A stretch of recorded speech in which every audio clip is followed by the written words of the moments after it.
कहा जाता है कि मंदिर का निर्माण चंद्रदेव ने किया था।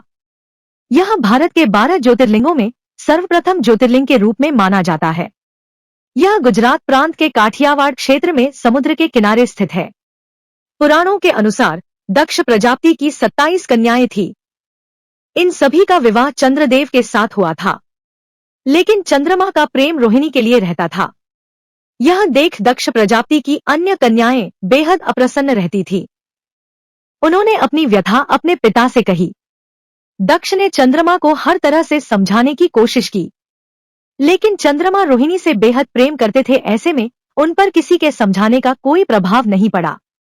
यह देख दक्ष को बेहद क्रोध आया और उन्होंने चंद्रमा को क्षयग्रस्त हो जाने का शाप दे दिया। इस शाप के चलते चंद्रदेव क्षयग्रस्त हो गए। ऐसा होने से पृथ्वी पर सारा कार्य रुक गया। चंद्रमा की प्रार्थना सुन सभी देव और ऋषिगण उनके पिता ब्रह्मा जी के पास गए। पूरी बात सुनकर ब्रह्मा जी ने कहा कि चंद्रमा को भगवान भोले शंकर का जाप करना होगा। इसके लिए उन्हें अन्य देवों के साथ पवित्र प्रभास क्षेत्र में जाना होगा।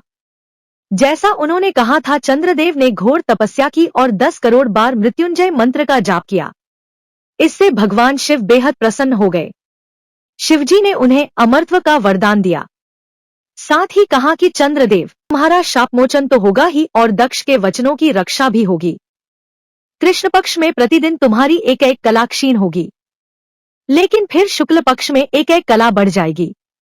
इस तरह हर पूर्णिमा को तुम्हें पूर्ण चंद्रत्व प्राप्त होगा।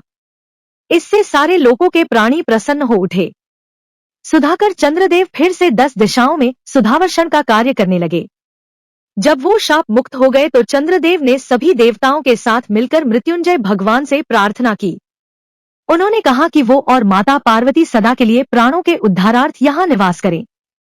शिवजी ने उनकी प्रार्थना स्वीकार की और ज्योतिर्लिंग के रूप में माता पार्वती जी के साथ तभी से यहाँ निवास करने लगे।